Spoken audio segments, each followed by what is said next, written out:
this time. I won't blame you, Sam. It's actually the technology's fault, and we should have had a more accessible system, to be perfectly honest. But here we are. Here we are, nevertheless. And I just want to double check that we are indeed live on LinkedIn. Yes, we are live on LinkedIn. Fantastic. Are we live on YouTube, Dustin? Yeah, do you know? live on YouTube now. Live on YouTube, yeah. Cool. Is it broadcasted into the event? Do we know that? The YouTube event, yeah. Right. Perfect. Right then, we're ready to rumble. Cool. So welcome. Thank you for joining us. And thank you for joining us as well, Sam. Pleasure to have you along. Thanks very much. Lovely to be here. And I guess it would be polite for me to say it was my fault. To be fair, we should really do like rehearsals of some description. Every other kind of conference or live stream or anything like that I've been on in the past, they always have you for an hour like the week before. And it always frustrates me because things just work normally. So I just don't tend to do it. Whereas obviously now it bites you in the ass, doesn't it? Because it doesn't always work. It's more frustrating when you do it a week before and it works and then it doesn't after. So yeah, that's very true. Today, it's fine. That is very true. You've got a nice, healthy looking mic there, Sam. That looks like it's a. Is that a Shure SM? What is it? SM? What are they called again? I can't remember what they're called now. SM7B. SM7B. That's the one. Yeah, that's good. You're going to end up sounding better than us on this podcast. I didn't set it up, so I can't take the credit for that. So I've ruined the stream, and I also can't take any credit for the setup. It sounds good though. Start. It sounds nice. It sounds very nice. Cool. So, welcome. Do you want to introduce yourself, Tam? Tell us a bit about yourself and a bit about what Boost do. Yeah, sure. So my name's Sam Danby, and I'm project manager for voice at Boost.ai. Boost.ai are a conversational AI company here, located in Norway, Stavanger, and we also have offices in Sweden, UK, the US. So we're kind of we're not just in Norway, and So recently mainly we focused on virtual agents, conversational AI with chat, and over the last year and a half, we have developed technology to also offer voice. So we're kind of working on voice and chat with our conversational AI. So our kind of area of expertise is NLU and NLP, but also working with clients for right strategy, when projects go live, how to improve roadmaps, and a lot of innovation work with organizations as well. Nice. Sounds good. And you're incredibly active on the conversational AI scene on LinkedIn fairly regularly, and a frequent participant in the old voice lunch as well, Sam. I like it. I think it's mostly similar to everybody else that joins. Is kind of research, sharing experiences. We just launched Voice Lunch Nordics. We're into the second month of that. So kind of sharing experiences with people in the Nordic countries, but also joining, the global strategy UK. Try and hear what everybody's doing when I can. Nice. And what is everyone doing right now, Sam? What are the latest kind of developments or trends that you're kind of noticing in the conversational AI and voice space at the minute? Yeah, I think that's why it's really interesting to join the different lunches, right? I think if you, in anything really, if you kind of stick to people you're already familiar with, things you already know, it kind of restricts the knowledge globally, right? So kind of joining the different lunches to see what are the differences in the different countries, how, let's say, a global pandemic might have affected different countries, kind of performing similar tasks and projects as we are, and sharing experiences. Yeah, so we're typically seeing that, let's talk about we're talking about trends, right? So kind of during these times, as we hopefully won't have to keep saying for longer, kind of traffic's increasing, right? So if we focus on conversational AI in general, we've seen kind of in the financial sector, some traffic has increased 2-3 times over this kind of last year. People are kind of moving their contact centers more cloud-based, maybe while people are working from home, kind of adapting new technologies and strategies to serve customers. And a lot of that does obviously run this podcast includes voice. So it's a popular channel. It's a place where people are always going to be trying to get hold of products and services. So people are kind of, now the technology is evolving and improving. Companies are kind of a little bit more open to testing out voice, and it will keep continuing, right? It's never too late to jump on the voice train because things are changing every week. Yeah, they do tend to be. It's an interesting time at the minute. It seems to, I don't know what you think, Dustin, but Alexa and stuff like that, then the voice assistants seem to be kind of really hyped in maybe 2018, 2019. Then it kind of seems as though it died down a little bit. But now it seems as though everything is becoming a little bit more hyped again. Everyone's talking about voice in every aspect, not just voice assistants, but it's websites, apps, contact centers. Would you agree with the fact that there was a bit of a dip and now it's becoming a little bit more holistically spoke about again? Or do you think, what do you reckon? I don't know. I'm not sure it's come back. There's definitely a dip. That's that's unavoidable. I'm not sure if voice specifically has come back. And Sam, I'm interested in your perspective because you, I think, have an interesting, or coming from an interesting place where you're focused on voice, but you're from a larger conversational company. And is that something that you saw where, what were you seeing, I guess, in regards to interest in conversational overall versus interest in voice? Were they growing in lockstep? Was there a difference there? One was dipping, one was growing. What did you see? Yeah, I mean, it's going to keep growing, conversational AI in general, right? People are becoming more kind of reliant on the technology, whether it be voice or chat. People are expanding use cases as the technology is developing. The capabilities are obviously improving. So as the capabilities improve, people are quickly taking up the opportunities and what's available, but also coming up with new innovative ideas, right? So they're starting to think beyond what is available now and trying to get it ready for tomorrow, as in actually tomorrow or yesterday sometimes. But I think, in me personally, I mean, we are a conversational AI company that is heavily experienced in chat. We've got a lot of success with chat. We've got some really impressive clients who have done some really impressive projects. But of course, for me, being in voice, I do think people are adapting voice more. But is that because people are adapting voice more, or is it just because I'm jumping into the space, right? You start to go to more voice lunches, you start to go on talks on Clubhouse, and as I say, you surround yourself around people that are doing the similar things to you. So it starts to seem like everybody's doing it. But really, we are in a very small part of the world, right? Conversational AI. You meet new people and people say, well, you've been talking about intents for 40 minutes. What's an intent, right? And then you start kind of reset and think, okay, yeah. So we not everybody is kind of involved in this space like I am. But I'd say people are adapting more. You guys are also kind of heavily involved. Kane, are more people asking questions, or you as well? I've noticed actually, and I don't know if this is because we've been doing kind of like talks at different types of events that we would have done prior, but I've noticed a lot of people. I think that there's a lot of people now who are interested in conversational AI. I still think it's a niche area. A lot more people interested. And a lot of the connections I've made probably over the last month has been a load of, and I don't know where it's come from, to be honest, but it's been a load of people who are very much at the beginning of the journey.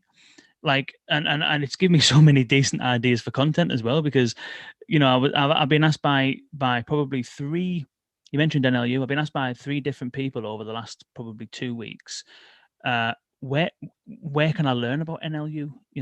Where can I go to kind of learn? And I had a bit of a Google, and basically anything to do with NLU is from providers that have NLU systems, and they're teaching you how to use their NLU systems.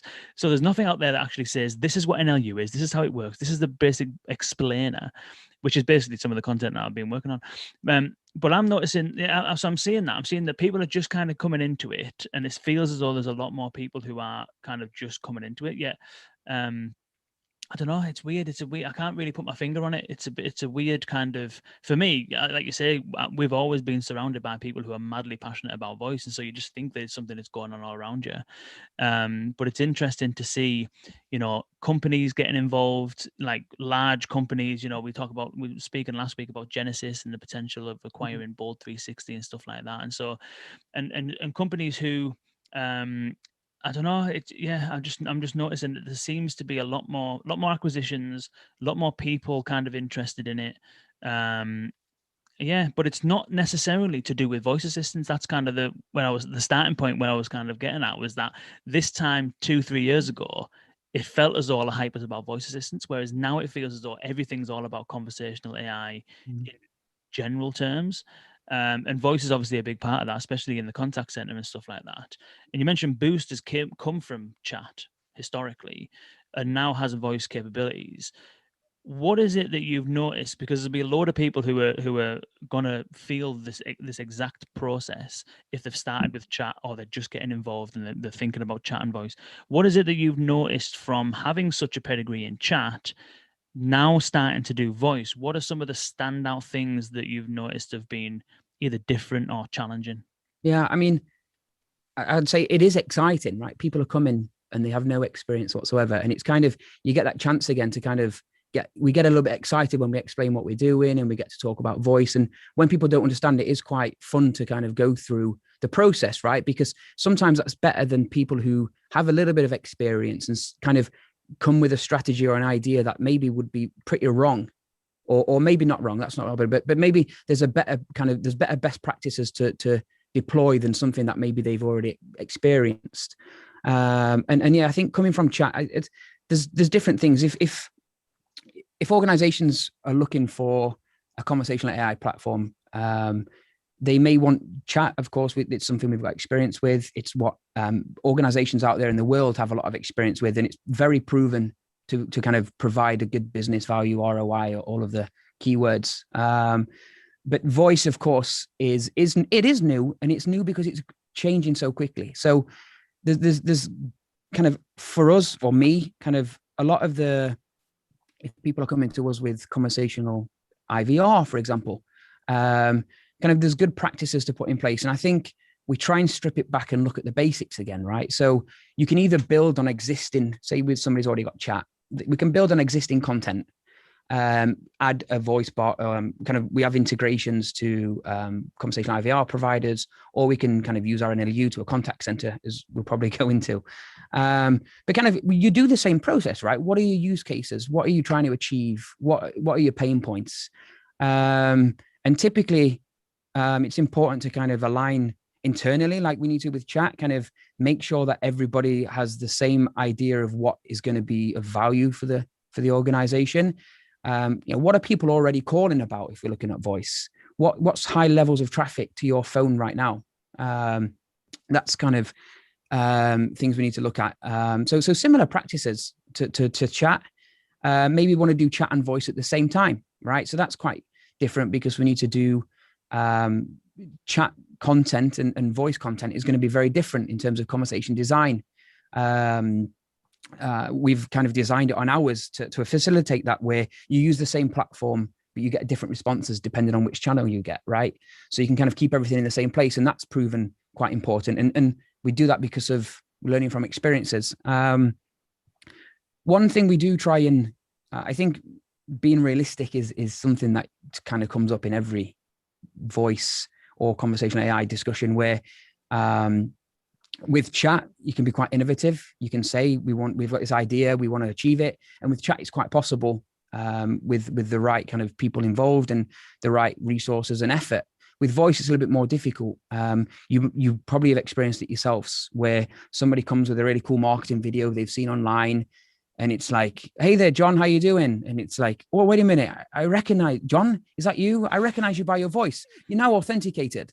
And it's like, I saw you yesterday driving your car. And it's like, it's unrealistic, right? So you need to strip back what is actually possible and to achieve. And I think going into the project with a realistic expectation of what you're going to achieve, what the technology is capable of doing, and selecting the right technology to actually go into the project with. So I would say it's really important to sit down, talk about strategy, talk about realistic KPIs, goals. I know that's something you're kind of a big believer of, and kind of making sure before you start the project that you have realistic expectations with some innovation, of course, and using proven methods and technology always is obviously a quicker route to success.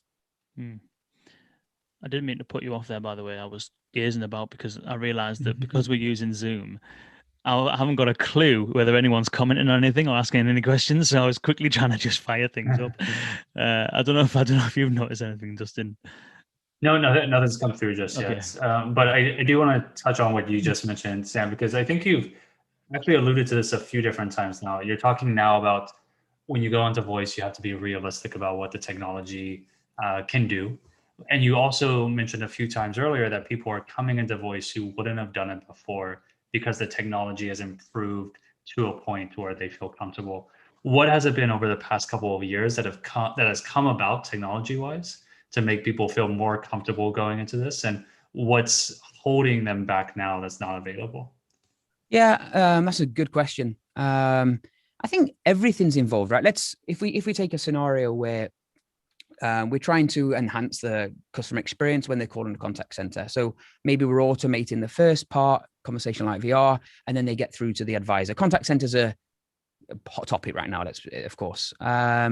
So there's lots of things that are important, and that area is important to me in terms of guiding the organizations to kind of become successful. So let's take the first thing, right? So is somebody makes a phone call on an IVR, and they're greeted with a message about what they can help with on the IVR.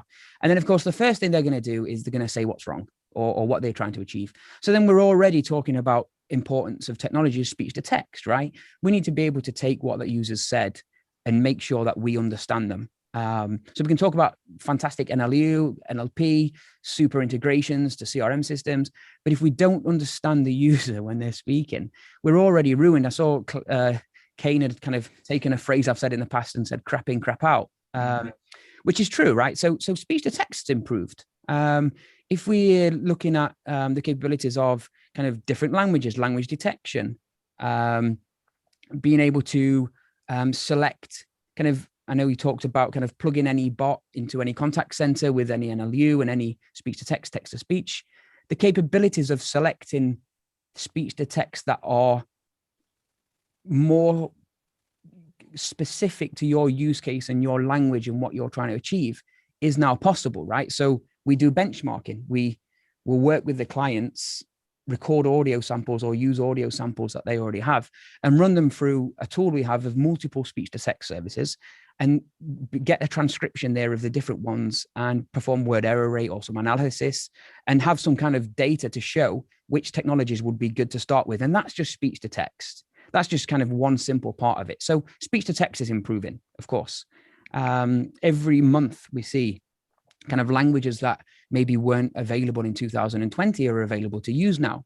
We have projects in the Baltic countries, Lithuanian, Latvian, Estonian.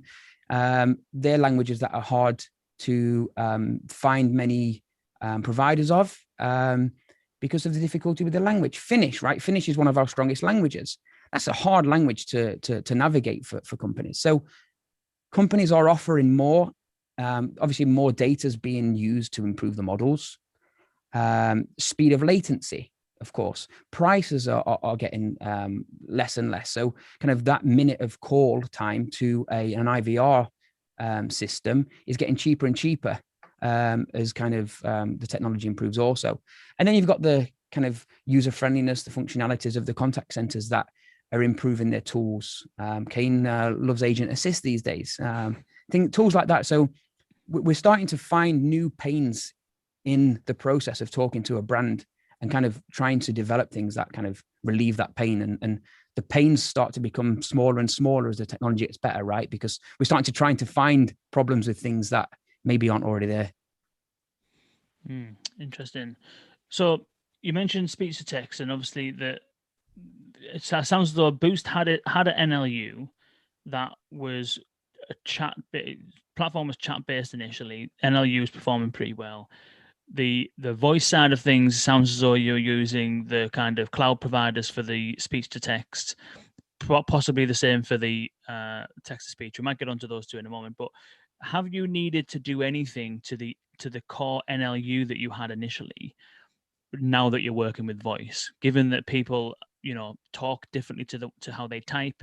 You can tap buttons on a chat bot and things like that. You don't have to type to it. When people do type, they tend to type short because it's quicker. So you're obviously going to be dealing with probably different types of utterances when you put a bot in a contact center versus on a website. Have you had to do anything to the NLU to change it and respond to the fact that you now support voice interfaces?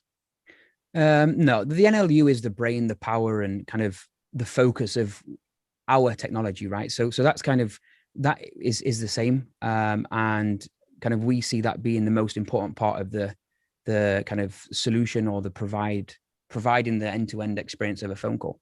Of course, conversation design that requires some work. Kind of one of the things you mentioned there, for example, is buttons, right? So there's many kind of, we can call them chatbots, right, where you click through the buttons and the whole experience is clicking buttons, and there's no AI involved, right? There's no predictions, there's no kind of connecting what they've said to an intent. But I'd say it's the tools, right? I mean, you talk about things like acknowledgements when people are asking questions, or confirmations, or allowing barging in.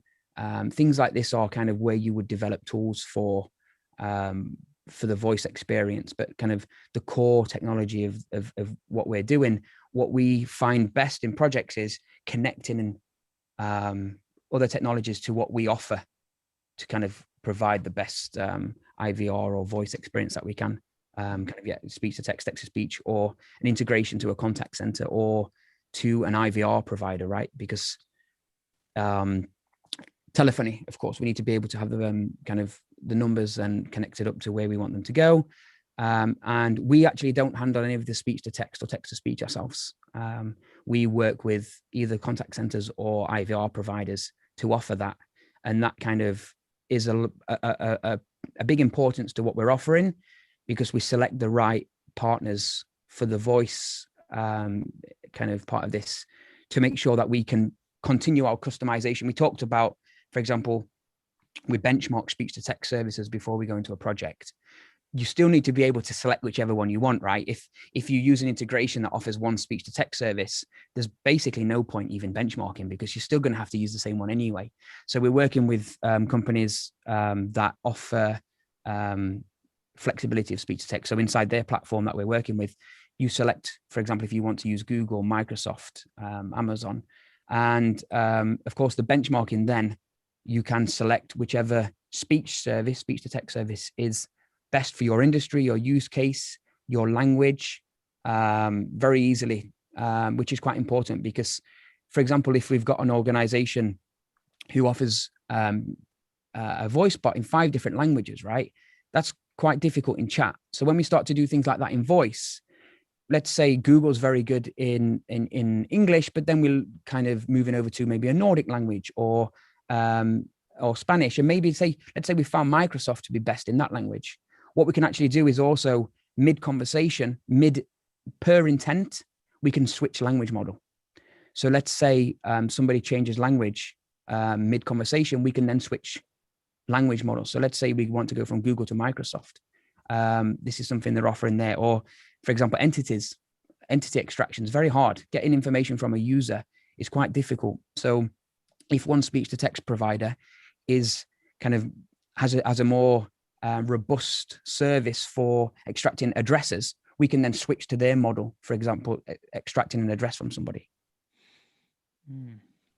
Do you think that's a short-term thing in terms of one speech to text provider being better at addresses than another, one being maybe a little bit better with financial terminology than another? Do you think that's just a short-term thing? Because the way I kind of, and this is a question I have sometimes about NLU as well, is that as the technology improves and as it gets better over time, the accuracy should surely increase over time. And therefore, I'll be interested in your perspective on this as well, Dustin. Is there going to be, do you think, a point at which they kind of just level out, and it doesn't really matter whether you're using Google or Amazon or IBM, because they're all going to be pretty much like for like. What do you reckon? Or do you think you're always going to need to do that upfront? Yeah, I think, I mean, you can of course train language models. You can train language models. We can train the NLU to recognize words, maybe new words that aren't in the dictionary, medical terms. But in kind of, for example, in some of the testing in differences between speech services, even just in English, we've seen that, for example, some benchmarking one service versus another was had 5 times more errors. We've had some where the results have differed between 15 and 30% from one speech service to another. Dialects, we can have, if there's let's say if we spoke Queen's English and then I started speaking, there's definitely a difference if we're starting to move further up north, right? You'll never find a speech recognition system that can probably understand me. Exactly, right? So, and kind of 10 to 15% differences in dialects. So they are going to improve based upon data. They are going to improve based upon modeling. But we also, again, it's that word like being realistic, right? Is humans don't always understand each other on the phone. And based upon it, if you gave me your registration number, is it an M or an M or a P or a B? There's always going to be some errors. And that's where we have to be realistic and not kind of going into it thinking it's going to be kind of always better than a human can understand. But it will improve. I mean, Dustin, what do you think? Yeah, I mean, definitely improve. I think we're a long way away from it being commoditized, though, right? If you think just accuracy and precision, I mean, that's definitely one measure where I think we're so far away. But there's features on top of it as well, right? Sam, you were talking about switching different languages. Is there a point where we are actually just have like one model for similar languages? For example, in the Nordic countries, the languages are somewhat similar. And so, maybe there's one model for that, right? Or, there's a lot more around, I'm not sure if Boost does this, but detecting and extracting or censoring or not blanking on the word, but sensitive information from the text as well, right? So there's still a lot of features that I think that we're still waiting for. Yeah, interesting. So have you found from the speech recognition baseline and testing that it's industry dependent? Is it use case dependent, or does it vary based on from one sentence to another? Yeah, I mean, we have to kind of, I think it'd be important for me to say it depends on each test, right? Because of course we're starting to build out kind of baselines, as you say, kind of, we would have an idea of if an organization wanted to do some benchmarking, we could probably predict quite accurately which services might be, let's say, out of the box most accurate. But of course, kind of a lot of important, it depends on use case too, right? One of the reasons we also do the testing of benchmarking is, one of the reasons we built the tool is we've experienced in the past, maybe partners have been doing testing where you need to upload an audio file one at a time to each of the speech vendors. And that's quite laborious. One of the other things that we've done it for is just to try and work with organizations to avoid them from going into, say, POCs or pilots with technology that maybe they haven't benchmarked. And then maybe you find out 3 months into a project that, oh no, you know what? It doesn't understand people when they're in a restaurant, right? Or when they're outside, or they're ordering a taxi outside, and that background noise is actually stopping any kind of transcription occurring, and it's causing errors. So that's what we're trying to avoid is kind of guiding best practices and working with clients to maybe start projects with the right technology, or at least start projects with a more clearer understanding. And the benchmarking, I'd say, isn't always important to find out which one's going to be best for you. Sometimes it can be more powerful to see maybe what's not best for you. So if you kind of have an idea or a kind of arranged agreement, or you're already using some technology, and kind of, we can benchmark that to kind of give you some powerful data to take to business or to share with people, stakeholders, and say, we are finding that kind of the predictions here are quite low in our industry because of our terms are difficult to model, for example. Interesting. And do you find that are you doing much work around tuning the speech recognition systems, or are you doing that work up front to essentially find out which one's going to be best out the box? So I'd say that's something you perform afterwards, right? Because it requires a lot of testing and kind of re-collaborating, always improving, just like the NLU and intents, right? You're always trying to add new training data or changing content. And that's the same, of course. I'd say that is quite a large process in making sure it's correct. So that would be something that would happen afterwards. Kind of the out of the box testing, or kind of using an existing one can kind of give us a baseline or a good idea of what would be best. Do you find that, or can you see any issues or challenges with how some contact centers, integrating with different contact centers is different every time? And often one of the ways that you can do it is that the contact center will actually handle the speech recognition and send the text to the bot from another platform. The bot then sends that text back to the contact center, and the contact center draws on the TTS provider to play that back. It's a bit like how the Audio Codes Voice AI Gateway works. You choose your speech recognition provider within there, you choose your TTS provider within there, but the actual logic and the text gets sent off to the bot. And I know that the Avaya, you can work it like that with Avaya, and a few other contact centers work the same. What's your observations on the way that people are integrated into contact centers? Do you see there being a bit of a risk in having half of the stack over here separated from the bot logic, or what do you recommend how people go about that? Yeah, it's exactly that. I think if you watch any of the contact center providers, or even I joined your webinar with Google, everybody agrees that it's pretty custom per project, right? I mean, it depends on what infrastructure they've already got in place, right? So what version of that contact center do they have? Does it already have kind of a voice platform capability? Does it already have some built-in speech to text and text to speech providers, or do we need to then develop this from scratch? Of course, now with the Google contact center AI coming, that will be, maybe a lot of the platforms will have more capabilities if that's something to do, but they still say, of course, you need to have the right version. And who's going to do that integration? Kane and I have talked in the past of kind of, can we find one person who knows about all of them? Of course not, right? It's very specific. Depends on your licensing. It depends on what capabilities you need in that platform. So we have projects where the contact center maybe will be working directly. They have integrated speech to text, text to speech inside the contact center. Maybe it's an add-on, a feature, or the contact center project may have to do some development and then use maybe just the cloud, the kind of real-time API, speech to text, text to speech. And does the text get sent straight to the NLU, the voice bot, or does it go to the contact center first and then to the voice bot? There's a lot of things, and I think that's something, the architecture and who's going to do the work and what needs to be done is definitely a kind of a conversation to have quite early on to assess what will need to be done. And then, of course, you've got kind of, do you pass transcripts over to each other? Are they going to do any internal agent assist work? Kind of that requires some intent prediction. Do they have a knowledge base? If you are using agent assist, where does it sit in the platform? Do we have the capabilities already, or do we need to build a widget inside the platform?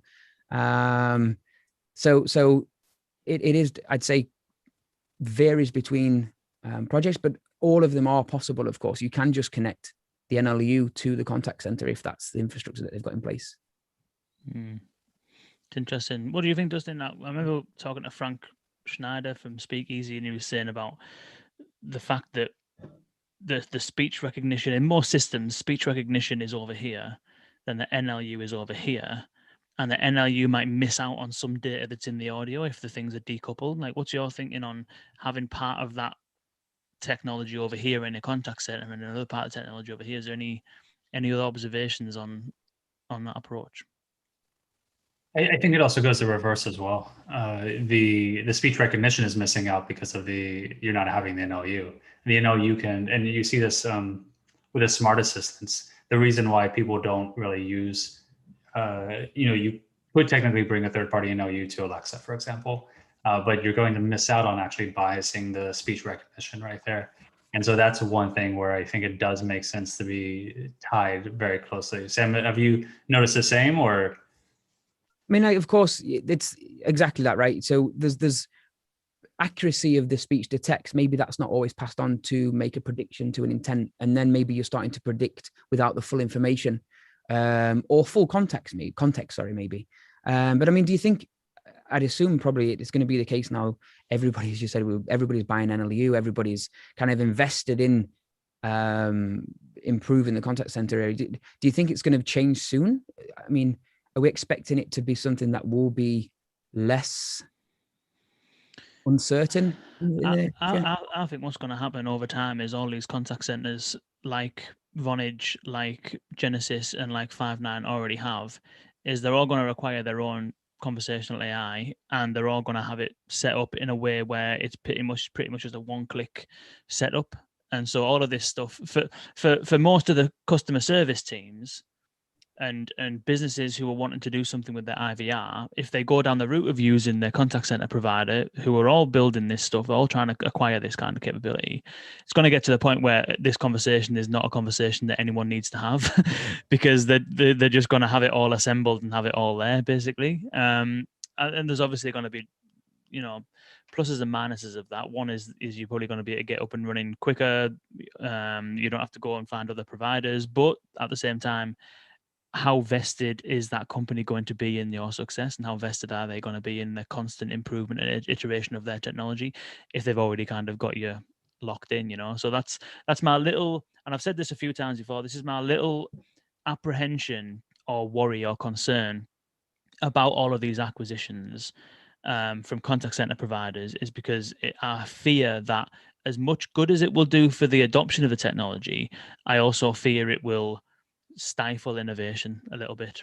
What because you used the word lock-in, right? You're locked in, right? If you're already using a contact center and they acquire some an NLU platform that maybe you're not already using, right? Let's say you've already got a project with a provider of conversational AI, and also maybe what if the contact center is locked into a speech to text to speech provider, right? So some of the additional things we look at when benchmarking is, of course, transcription is quite important. Accuracy, word error rate, will it make a prediction? But also privacy, right? Kind of, where's my data going? Maybe we don't agree with the privacy of that speech to text provider or text to speech, or for example, or support. What level of support do they offer? If we need some help, and kind of, are we going to get charged every time it doesn't work, or kind of level of education, right? These people need onboarding in the services. Is it going to be, you're already using those, you can find somebody else, or this is going to be the cost for the education of the new features that we're providing? Latency, of course, will be hopefully eliminated soon. It shouldn't be a problem. But there's many other things, right? Price, right? This is the NLU we're using, and this is the price, and we're locked in.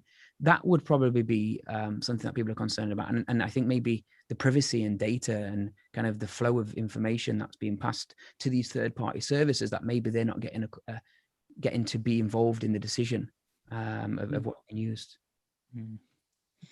Sam, I'd like to move maybe a little further down the stack. On your website, you listed you've got natural language generation capabilities. What are you doing there right now? I'm not involved in any natural language generation, but obviously it is something that's kind of interesting, and there's a lot of kind of work being done. But I can share some information afterwards about that if I can do a little bit of research into that, if that's possible. I feel like I'm in court and I don't have the answer. Yeah. Tell us about your NLG, Sam. And it's best I don't give an answer that wouldn't be accurate. No, that's cool. Maybe perhaps changing the question a little bit. What is your perspective on where things stand in general? Not necessarily you guys, but things stand in general with natural language generation. How far away are we, if at all, from being able to integrate that more with voice, with our conversational? And what are we missing today? Yeah, I mean, it's things typically come quicker than we expect them to, and there's typically somebody out there that's doing a really good job in this area that maybe is not kind of shared yet.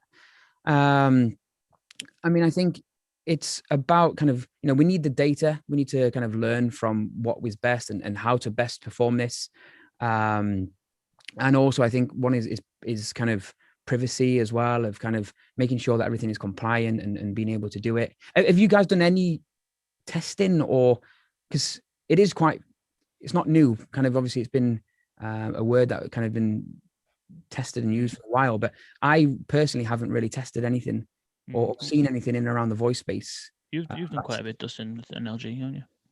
Yeah, I've done a fair amount. I mean, obviously, you've got your layers, right? You've got this very simple templating, which is just filling in spots, which I guess you could consider a type of NLG, all the way to the full zero shot GPT-3, GPT-2 type of generation. One thing that I've noticed is, Sam, you talk about error rates and performance and all of this. With the speech to text, like you mentioned earlier, it's okay if you get something wrong. There's ways to make up for that. Whereas with the NLG, I feel like you just can't. You can make small mistakes, but with NLG, it's just so obvious if you're making a mistake, and that's sort of the end of it. And it's really hard to kind of catch that thing. So even the best NLG that I've seen works like magic 80% of the time, and you're like, wow, this is just amazing. But you always have that 20% of the time, that 20% that you just can't unleash it without someone in the middle. It's harsh, isn't it? Because I think it was might have been, I can't remember who it was specifically now on LinkedIn that was talking about it. We had a bit of a discussion about, basically I posted an article this week which is titled something like "You're Thinking About Conversational AI All Wrong," and it stemmed from an article that Zendesk published. And there's nothing against Zendesk. The article is actually a really good article. There's a lot of really interesting stats and data in there. But there was an example of a use case for a chatbot.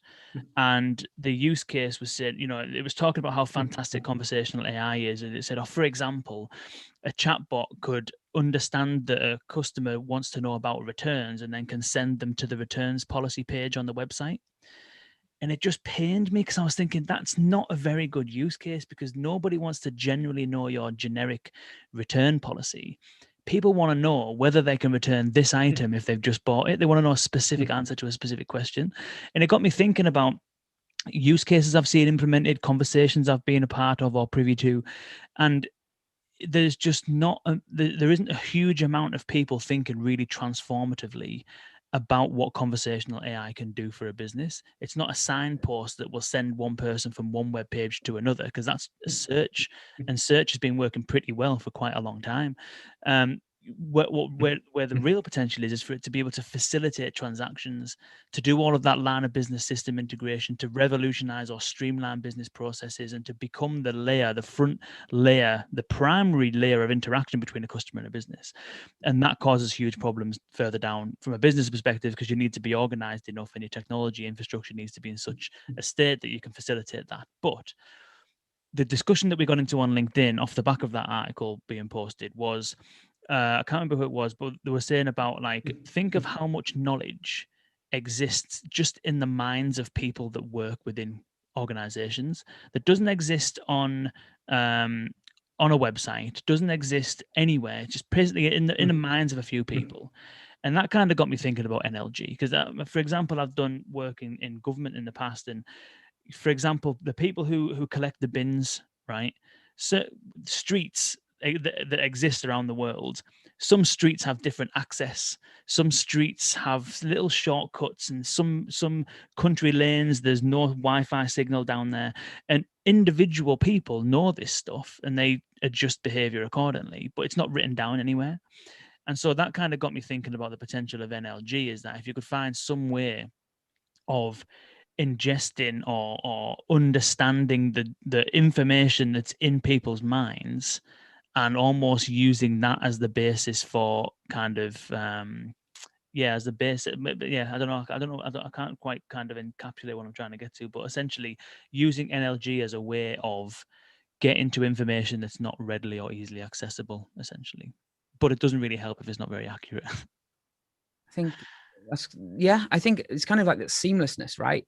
Whoever's interacting with you, they don't know that, right? They don't know that this new information has come from somebody who's driven down that street, as you said, and kind of notified or informed this kind of intelligence that this is the case.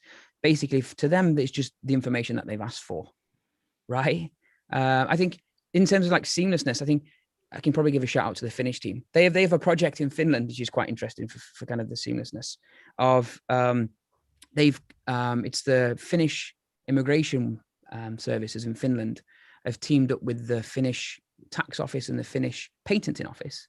And what you can do is from any of their services is ask questions about each of those organizations, and it will kind of move you over to the right service.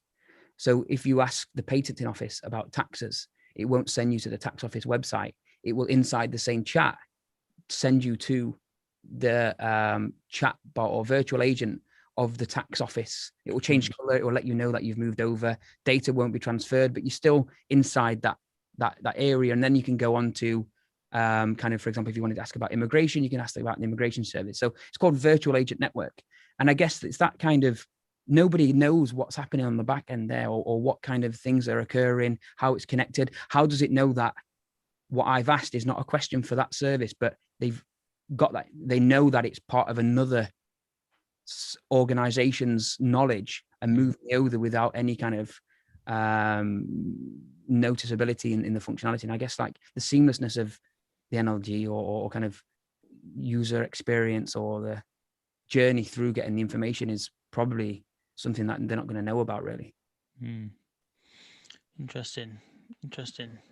Yeah, it's a nice idea that having multiple bots serving multiple different needs, being managed by multiple departments, but being fronted by a consistent front end is quite a nice idea. I think well, it'd be interesting to know what your thoughts are in terms of where the future, even the immediate future. I think you've got a group of people who are just getting started, just starting out with their first few use cases, whether it's in the contact center or chat or wherever it might be, voice assistants or whatever. But then you've got some organizations who are fairly sophisticated, fairly advanced. You mentioned at the very, very beginning, you're seeing a lot of people extending into other use cases, whether that's creating a different bot for a different department or team or whatever it might be, but still expanding. Where do you see the kind of future as far as people, how people are approaching it? Do you think it's going to be multiple bots, housed under one kind of umbrella? Is it going to be just one assistant that an organization has? Are we going to see a lot of piecemeal siloed bots scattered across the different surfaces? Like what are you noticing in terms of how people are approaching this at a broader scale than just one kind of bot serving one use case? Yeah, I think all the categories there, right? You have some organizations who have many serving different purposes, whether it will be first line of support, second line of support, or phone lines. We have we serve the municipalities in the Nordic countries or counties, let's say, if municipality is not a familiar word, which have 6,000 intents, right? So 6,000 different topics it can answer about, whether it's bin collection or booking a kindergarten place. So we have that kind of we have projects where we have the large amount of content in one area serving kind of country large areas, or as you said, innovation. We have some really interesting innovation projects with maybe not too much details, it's not my project, but kind of certified financial advisor, I believe it to be, with a virtual agent. We have, we're looking into kind of the future of kind of biometrics, right? Kind of recognizing a user by their voice or sentiment analysis. These are all things that tools are available today. But I don't think it's kind of, there's not large amounts of people doing it on a really impressive scale I've seen. So those kind of areas are becoming more, how do we improve what's already there, right? So we can make a phone call and ask a question and predict a piece of information and give it to them, whether that be transferring to the right human, giving information, or transferring money on a bank. But how can we make that quicker? Kind of the authentication, we're talking about businesses are financially invested, right? So how can we make that as minimal cost for them. But I'd say kind of, having the availability to serve all callers or everybody asking for products and services, how can we serve them in the best way possible? Whether it be automation, providing agents with assistive information from a knowledge base, or kind of NLG, as you said. So I think some of the things that we're claiming to have completed already, I think there's a lot of work to be done in those areas still, globally. Definitely. Nice. Any final thoughts, Dustin? Any final questions for Sam? No, I think we've covered a lot. Thanks so much for joining us, Sam. It's been really interesting to hear how you're thinking about things, and definitely, I'm sure a lot of more people are interested in checking out Boost now as well. So thanks so much. Thanks for having me. It's been great, as late as I was. No worries. And apologies for those who are joining. We haven't had chance to facilitate questions and things like that. It's been a bit of a. It's actually, to be honest, my reflection is using Zoom is actually I can concentrate on the conversation more. Restream, I'm always trying to blow people up and turn people down and put comments up, and it's more a producing thing. And this has been able to be concentrated a little bit more. So, but yeah, we'll see how we get on with this in future. But Sam, anyway, pleasure having you along, my friend. Where can people follow you online? I know you're very active and you post a hell of a lot. You're active in the community. Where can people reach you, and also where can people go to try out Boost? Yeah, you can find me on LinkedIn, Samuel Danby, I believe. I should have maybe have these all in order. Or you can go to our website, boost.ai, I think would be the best place to kind of ask any questions or any information. But if you want any more info, you can obviously email me as well at samuel@boost.ai. But social media, I'm pretty much on there. So feel free to reach out if you've got any questions. Nice one. And check out the Voice Lunch Nordics if you are over there in the Nordics, which I'm sure will be incredibly interesting. Sam, it's been an absolute pleasure. Looking forward to the next time we chat, as always. Thank you all for joining. It's been an absolute pleasure, and we'll see you next week when we might be having Avaya on the podcast next week, I think that's what the plan is. We'll see. We'll be back next week regardless anyway. So we'll see you all then.